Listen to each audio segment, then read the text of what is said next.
I don't know if the name Thomas Boston means anything to you. Thomas Boston was a Scottish divine. They called him a Scottish theologian, a pastor theologian in the early 18th century. So a few years after the Civil War, he and his wife had 10 children, and they had to witness the death of 6 of them, most of those in infancy. He was the Church of Scotland minister of the little village of Ettrick in the Scottish borders. It's about 1,000 feet up, so it's cold in winter, and you can imagine the primitive conditions that people lived in those days. Imagine what it would be like if your child as a baby or an infant got a cold and couldn't shake it off, and they witnessed 6 of their children die in those circumstances. And struggling to come to terms with that tragedy, he wrote a short pastoral book. He preached a sermon on Ecclesiastes 7:13. Consider the work of God, who can make straight what he has made crooked. And if you like, you might like to have that verse up on the screen, because I'm going to spend quite a bit of time on it. Consider the work of God, who can make straight what he has made crooked. And out of that, he produced a book called The Crook in the Lot. And it became a classic. It's sort of a sermon expanded into a little book, and it sold all over Scotland and across the world, and it's still selling today. I bought my copy in Dunstable Bookshop, can you believe? There you go. I happened to be here and saw it and thought, right, I'll take that and pay for it. Thomas Boston talks about a crook. And what does he mean? He doesn't mean a shepherd's crook. He doesn't mean a criminal crook. It's either a weaving metaphor or a carpentry metaphor. So in weaving, the threads go into the loom, and they come off the reel and they go through various rings, and at various times they will bulk up into a blob of thread. I was once a salesman in the rag trade, and we call it a slub. That's the technical name for it. It's not a very nice name, is it? But slub fabric is actually quite chic in certain kinds of curtains, I believe it or not. And people will buy a fabric that has slubs at regular intervals, making a pattern making an effect in the fabric to make your it's a bit 1970s, to be honest, but it was big in the 1970s. So you have a slub in the factory, in the fabric, a blob on a thread that bulks up, and of course it distorts the rest of the fabric. Or you cut a tree trunk into planks, to use the carpentry metaphor, and of course there's a knot in the wood. And so when you cut your plank, the knot twists with time as the wood dries out, and it curves. That there is a crookedness in the wood. And what is crooked cannot be made straight. That's the point of what the preacher or the sage, the wise man of Ecclesiastes is saying. And that's what Thomas Boston was wrestling with in his mind as he reflected on Ecclesiastes 7:13. And it's a huge thing for us to reflect on, isn't it? Why do our lives work out the way that they have? Some of those that I'm working with in Didcot have this, why did they go through all the trauma that they did? Why did they put their family through all the trauma that they did? Why does God allow cancer to come into our lives, and heart disease and diabetes? Why did God take my friend Edward away in a sporting accident, just like that, gone in a day? Why did God allow a missionary lady in Rome to be killed in a road accident? Why does God allow these things to happen? More than that, when we encounter the crooks of life, with all their pain and their tragedy and their trauma and their disappointment, what do our hearts and minds do to process that? That's the really big issue, isn't it? How do we handle those times?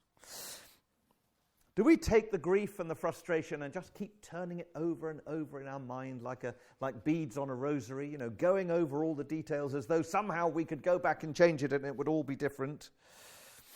Or do we look for wisdom, for biblical wisdom? See, the book of Ecclesiastes is about a search, a journey towards wisdom. So think about these powerful words. Consider the work of God, who can make straight what he has made crooked. Take that first phrase, first of all. Consider the work of God. What we mean by the work of God is the work of God in his sovereign ruling of providence. Don't be intimidated by the word providence. It comes from the verb to provide, and it is really what God has provided for us in all the outworking of his provision in the events of everyday life. If we believe that God is sovereign over everything that happens, then we receive everything as something he has provided for us, for good or ill, for joy or sorrow. God is a good and a kind creator. And when he made everything, he looked at all that he had made, and behold, it was very good. All was straight, nothing was crooked. But Adam and Eve rebelled against God, and they thought that they knew better than God. That's always the source of all our problems, isn't it? And so every kind of evil and rebellion entered the world. And not only that, as a consequence, Genesis 3 records God bringing a curse on the human race, without exception, on all of us. But when God placed a curse on his creation, he didn't just do that and then walk away, totally withdrawing his grace from us. No, he remains the wise ruler of creation. His common grace allows good things still to happen to everyone.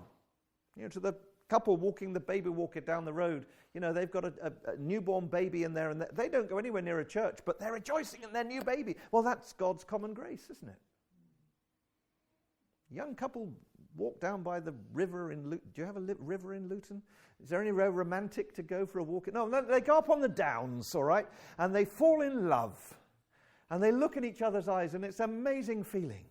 Neither of them have ever prayed in their life, but there is something going on, and it's amazing. I can see a couple right now walking hand in hand across the road out there. Perfect example. No idea whether they go anywhere near a church, but God, by his common grace, gives them joy, yeah? They know what it is to be in love.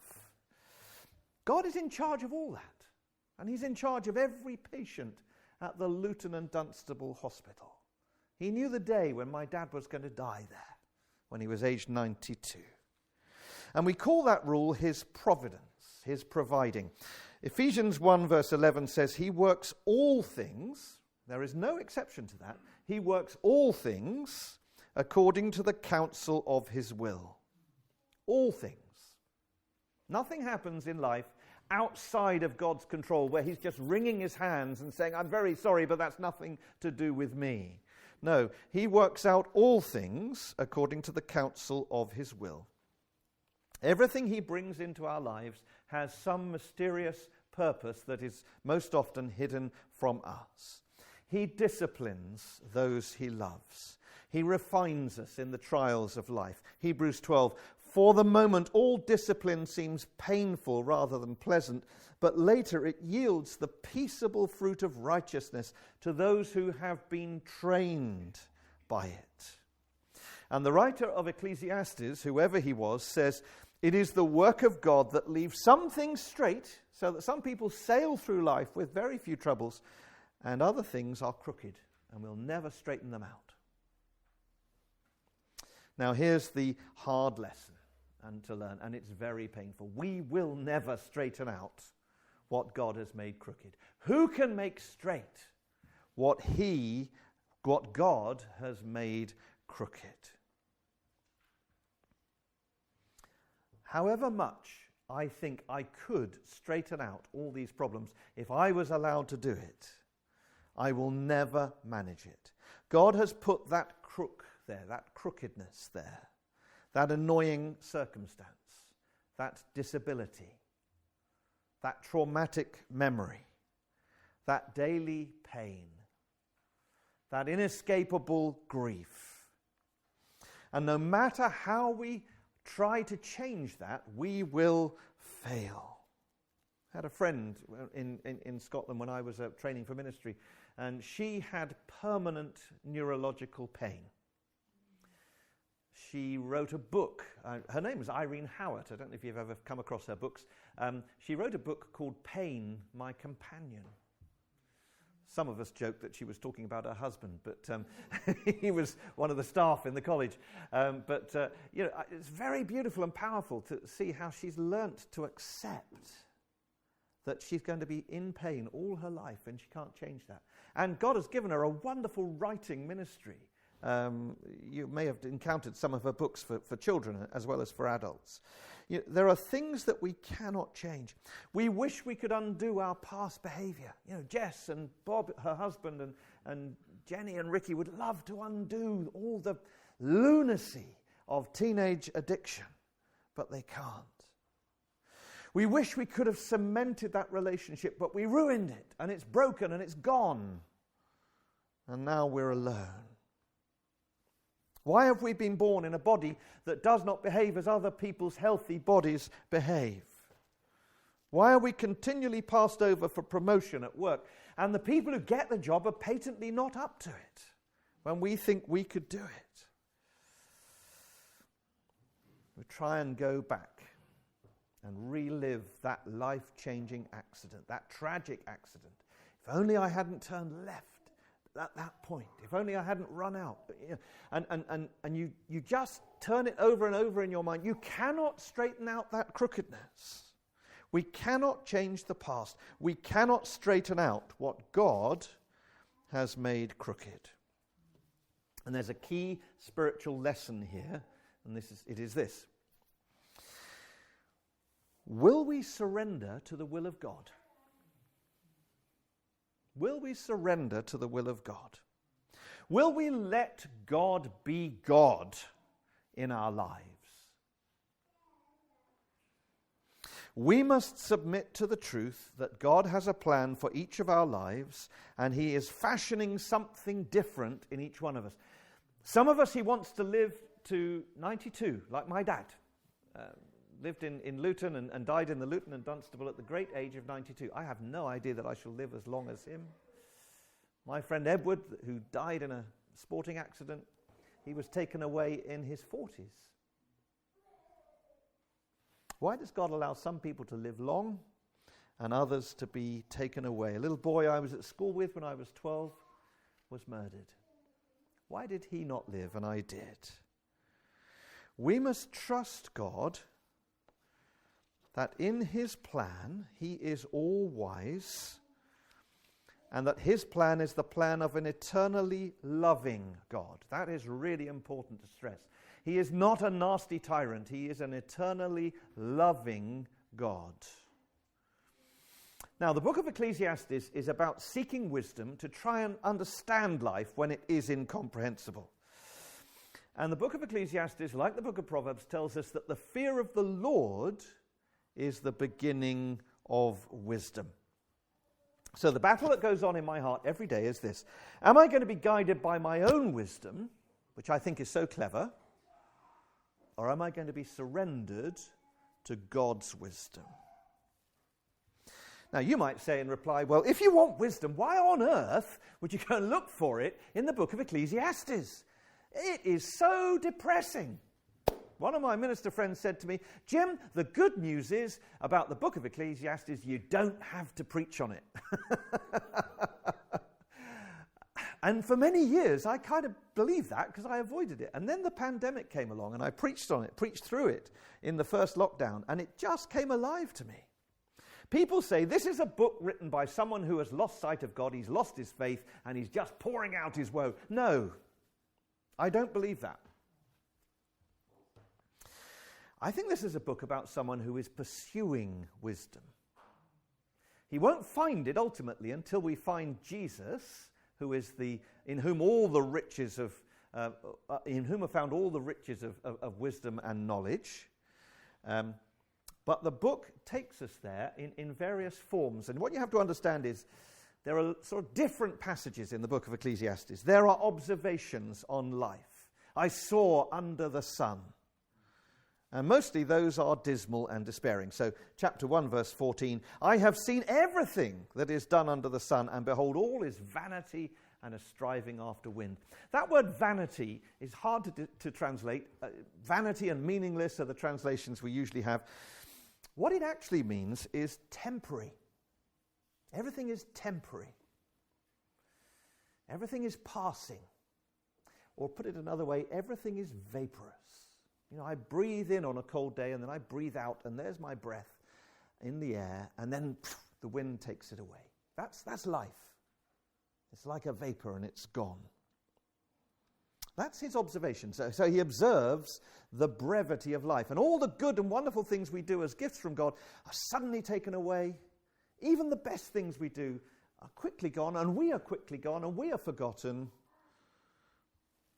So there are observations on life. That's the first thing. When you see a passage where it says, so for example, chapter 6, verse 1, there is an evil that I have seen under the sun, and it lays heavy on mankind. Well, he is seeing the evils of the world, and he is observing them from a human point of view under the sun.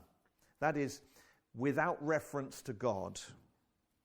But then there are other passages of instruction. For example, chapter 5, verse 1. Guard your steps when you go to the house of God. Well, clearly, God is real, and he's speaking about him. And he talks about under heaven. And God is very, very sort of subtly introduced into the book as we pass through it. Remember your Creator in the days of your youth, says chapter 12. And there are lots of other instruction passages like that on the way through. They're much more optimistic. And then thirdly, you get the Proverbs, as well as the observations and the instructions. The observations are gloomy, the instructions are positive. You also get the Proverbs, which are even higher in the ranking, as it were. Here that the preacher's voice is especially confident. This is gathered wisdom. And that's what we have here in chapter 7, set out in Proverbs, as you can see. Now, I'm going to go back to the beginning of the chapter. So if you want to get verse 1 up on the screen, that would be helpful. I think the key to this list of Proverbs is reading the last one first, which is why we went to verse 13. If we can grasp that great principle, consider the work of God, who can make straight what he has made crooked. Now let's come to think about two things. First of all, think about eternity in the house of mourning. Think about eternity in the house of mourning. Verse 1, a good name is better than precious ointment, and the day of death than the day of birth. It is better to go to the house of mourning than to go to the house of feasting, for this is the end of all mankind, and the living will lay it to heart. We love to hear the news of a new baby being born, don't we? We've had 2 new babies in Didcot, and at Christmas our daughter told us that she and her husband are hoping to bring us our first grandchild, so we're very excited about that in July. We're looking forward to being grandparents. Yesterday we were at a wedding in Abbey Baptist Church. Paul Brumming from GBM, his son was getting married to a girl from Hanny. They looked utterly stunning. The sun had been cloudy and rainy before they got to church, and when they got to church, the sun came through the windows, and it just looked amazing. Oh, to be a third of my age all over again. There's just utter happiness. People were allowed to throw confetti off the church balcony as they walked out, and it was just a lovely, joyful moment. Yeah, it was wonderful. Wow, amazing. But it's better to go to the house of mourning, because there you will do some solemn, wise reflecting on life and what it is for. You see, we may not all have a wedding. Not everybody gets married. And those who do, sometimes it tragically ends in a breakup, doesn't it? Or it ends in bereavement. Both my grandfathers died before my parents were much older than toddlers. So my grandmothers had to live as single parents. We may not all be blessed with children. Many have to struggle with childlessness. But here's the thing. We will all go to a funeral. And we will all one day have a funeral. And it's a time when the living can stop and reflect on the short breath that is this lifespan and lay all these things to heart. Now, that is I've just said a terrible thing, haven't I, in our culture. Nobody wants to talk about death. They've written God out of the story, so for them, life is all there is. So when somebody dies, they're looking backwards the whole way, aren't they? And we've got to turn it into a party. everybody wear bright colours to a funeral, they'll say. Don't anybody wear black. Why? Don't we want to mourn?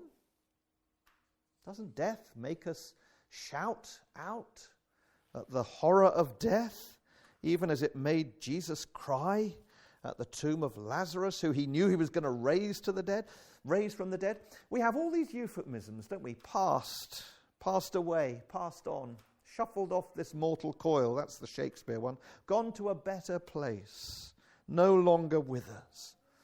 But we don't use the D word, death. Because if you live your life without God, you are not ready to meet him, are you? And yet that is exactly what will happen to us when we die. What are people going to say to you and about you at the end of your life?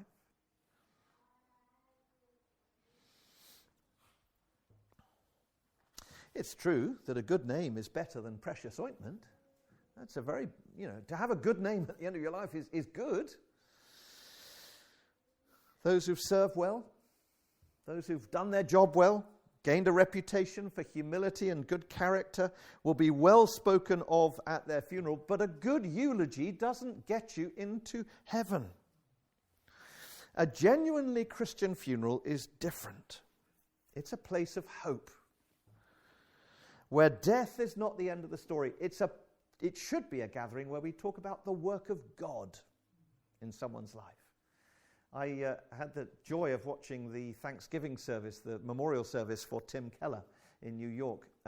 He planned the whole thing while he was dying of cancer, and he insisted that all the tributes in the service, including his own children and his wife, were all talking about what God had done through them.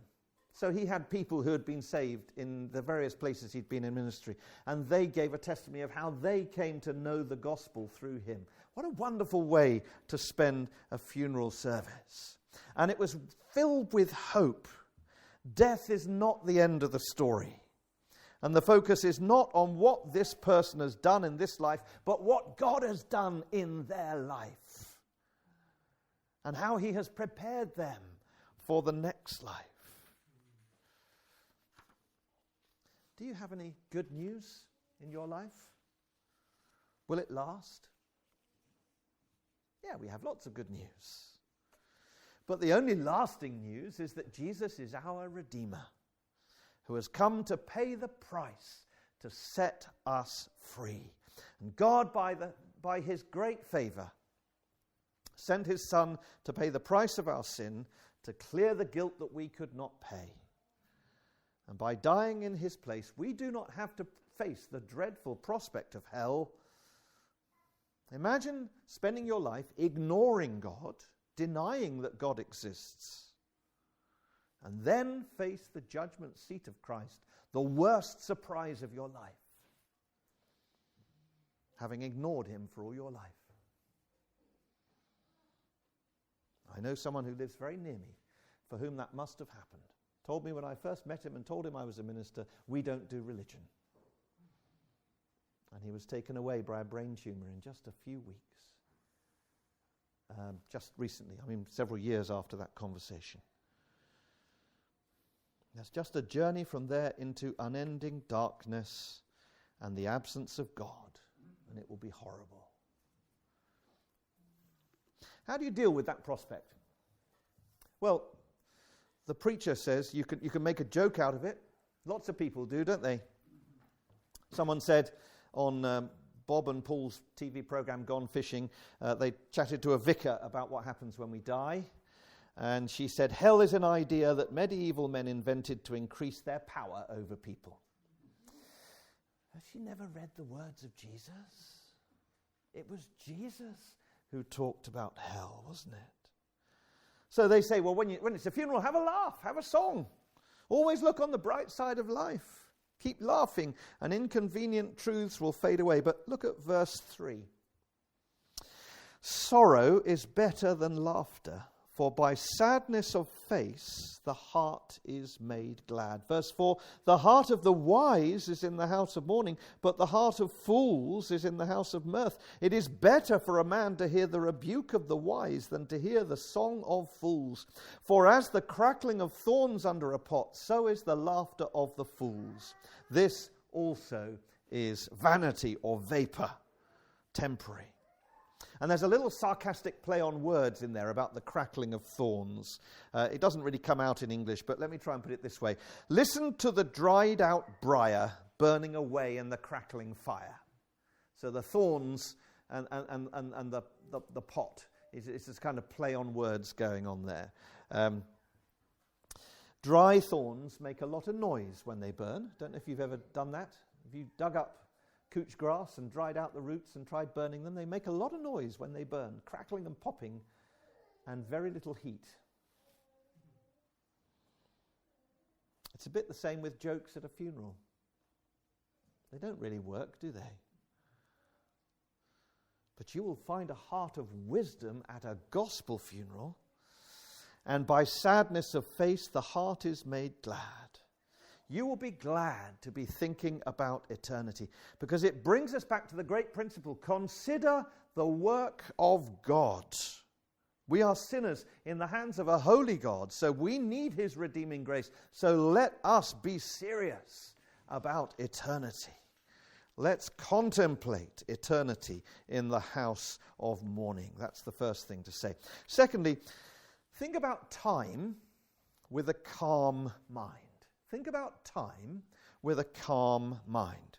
Now, if you look at verses 7 to 12, it can seem like a bit of a ragbag of Proverbs, just all thrown together, disconnected saying. But I think that the common factor between all these Proverbs is that they concern our moods, our mental health, to use the current phrase.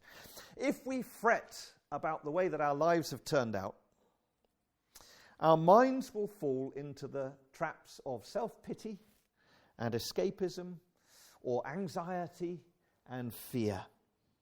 So here are some wise words about the thoughts that inhabit our minds. Verse 7, surely oppression drives the wise into madness, and a bribe corrupts the heart. Now this, since I first preached on this back in 2020, so much has changed. To fulfill this verse more and more. We see other people in power and they make us mad. Yeah? Select your politician at will. You'll find that all of them have done that. What a time to be a politician. Oppression drives the wise into madness. It obsesses us. We've got to fight against it. We've got to give everything we can to fighting this. And the fight consumes us, and it eats up all our energy, and it becomes the be-all and the end-all of our life, and we can't think about anything else. We go on social media and we pour out our bile to everybody else and feel better about it, but actually we've made everybody else worse as well. On the other hand, if there are corrupt people in power, and we allow them to buy us off, what does the second half of the verse say? A bribe corrupts the heart. We can't live at peace with the compromise, can we? If we learn that there are things in life that God has made crooked for us to try us, what will oppression do? It won't drive us into madness, it will drive us to God. That's the point, isn't it?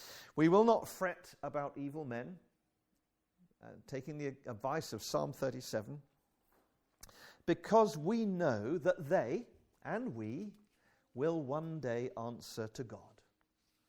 So therefore, think about time with a calm mind. Verse 8, better is the end of a thing than its beginning, and the patient in spirit is better than the proud in spirit.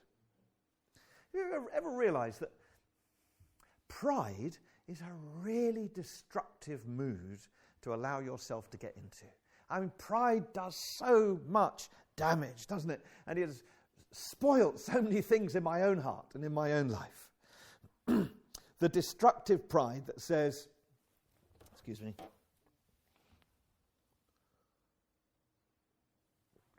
the destructive pride that says, I must get my way at all costs. I know best. It will be done my way or it's the highway sort of thing. And the time to get it done is now. So come on, let's get it done.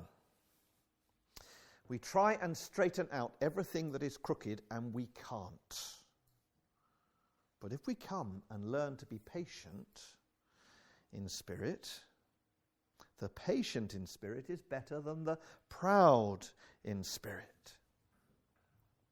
If we recognize we don't know the end of the story and we are depending on God to lead us and give us wisdom to find our way to the end of the story, life will be very different. If we wait upon the Lord, he will renew our strength. That's the promise of Isaiah 40, isn't it? And we will see his work through to its end in his strength and in his time. In your mind, what are you doing? Are you feeding your pride? Or are you developing your patience? Better is the end of the thing than its beginning, and the patient in spirit is better than the proud in spirit. Third proverb, verse 9. Be not quick in your spirit to become angry, for anger lodges in the bosom of fools. Now, I speak as someone who has struggled with depression in my time as a pastor. In my early years as a pastor, I got burnt out. A number of pastors generally do in their early years. You can find a book in the bookshop called The Pastor with a Thorn in His Side, Pastors Who Struggle with Their Mental Health, and I've contributed a chapter to that. Sorry, shameless book plug, that's terrible, isn't it? But there you go, you can read the story and read other people's stories, Derek French and Steve Neal and others. I thought, having gone through that sort of trough of depression back in 1999 and had to learn to live with that in subsequent years, I thought that the real danger was low mood. But what I discovered a few years later in another situation is that there's a danger as big as gloomy depression. And that is that you have a long rest. I had a sabbatical and I had 3 months without stress. It was wonderful. When I came back, I was on a high, and then my anger caused so much damage. Anger is a really dangerous thing. We can allow ourselves to become manically angry, where our temper gets out of control and we shout at everybody and we have no self-control, and the patience in our spirit is gone.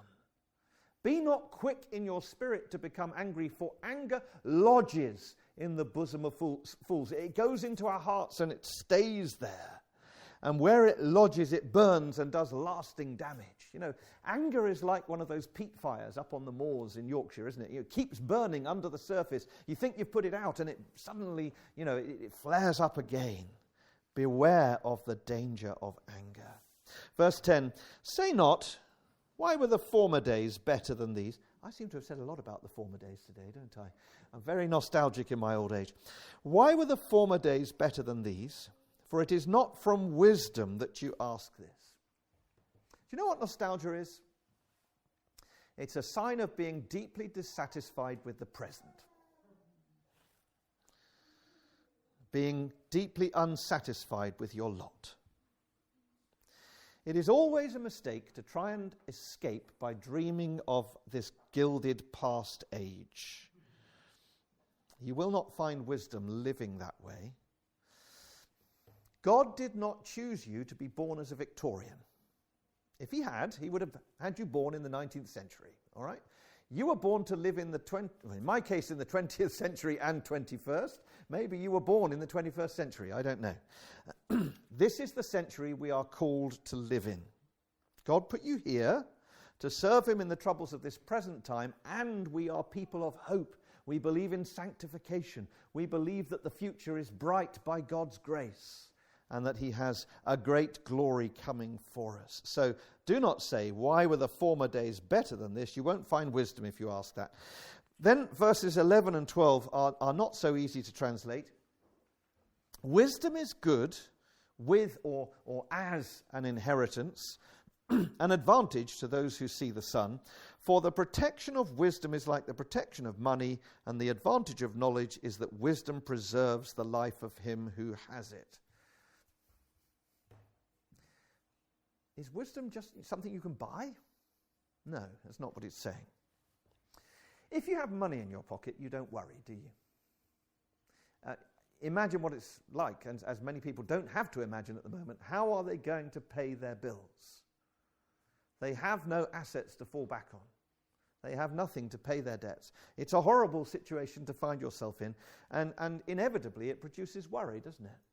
And what the preacher is saying is, the protection of wisdom is like having assets to fall back on. But your asset is not money, it is wisdom.